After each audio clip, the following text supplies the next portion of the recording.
So I was paid a few bucks to review a manhwa titled Worthless Regression. As we all know, manhwa are far superior to manga, so what kind of a story is it that is so different and superior in every conceivable way? Some psychological sci-fi, some philosophical fantasy adventure? Nope, it's an isekai. One that pretends to be a subversion too, but does basically nothing out of the ordinary. For example, it starts by telling you people are summoned in this world, but not by someone who wants them to stop an evil or whatever. They are just summoned to fight. And that's it. What a great subversion. There is no purpose other than fighting each other for the sake of fighting each other. This is the entirety of the plot, by the way. There is no demon king, there is no great treasure at the end, there isn't even any world building. It's just moving from one training session to the next training session, and occasionally fighting each other just to see who's the strongest. That's pretty much it. The plot has nothing engaging about it. It's all an excuse for powers going up and people fighting each other.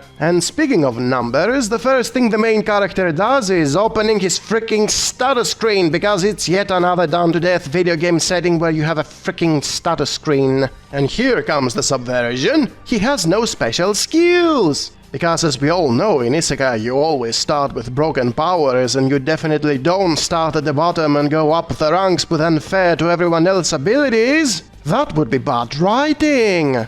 That's exactly what happens. And speaking of ranks, everyone has a letter in this setting, which is as useful as power levels and pirate bounties.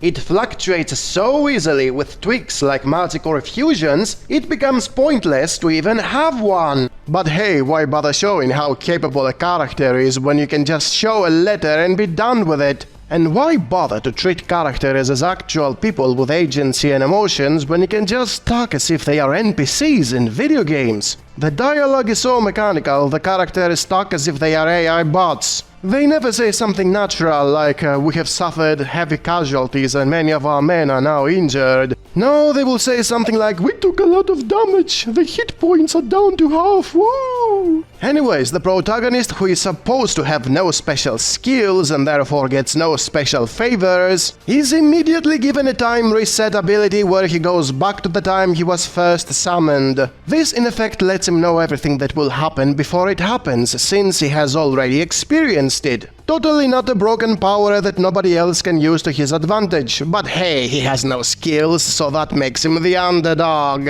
And boy, do they constantly want you to root for this guy through shallow victimizing. Just because he couldn't raise his rank during his first playthrough, he deserves to cheat in this one so he can level up faster. And yes, that's what it was, a video game playthrough, not an actual life. And you are supposed to root for his desire to get stronger for the sake of being stronger. Because in this setting, power is self-purpose. The weak are being controlled by the strong, so if you don't want to be manipulated, you have to be strong. Strength is freedom. It also means manipulating the weak, but he never does that since he's supposed to be the good guy. The part where this manhwa tries the most is when it attempts to show the psychological effect of the constant training and eventual killing that is happening around the protagonist. The cartoonist really shows how taxing and soul-crushing it is to spend years of your life in rigorous training and then kill people in cold blood, or be unable to save all your allies no matter what you do.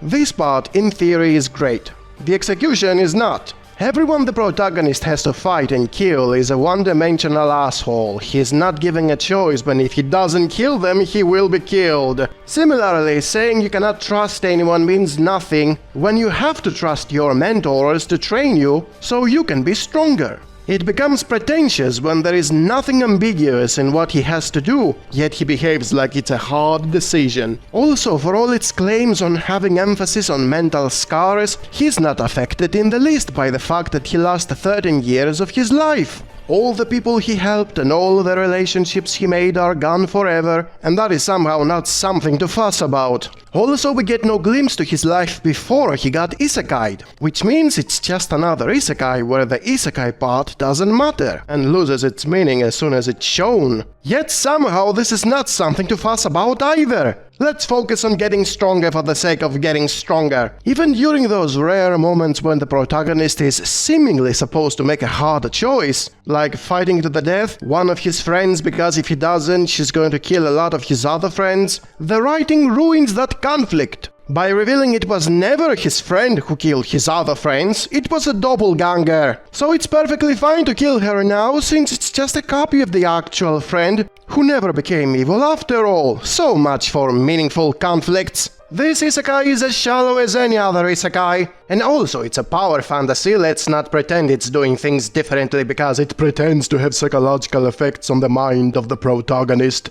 It has so many waifus and they all get to like him in a few chapters. He's not even doing anything to attract their attention, he just ignores them and trains all day and then boom! Oh, they are in love with him because he trains all the time! Yeah, that's how actual women think. It's not about status, it's not about being treated like the center of the universe. It's about being ignored yet loving a guy who minds his own business. You wish! And that is all I had to say about Worthless Regression. As the title suggests, it's worthless. And as an isekai, it's another one.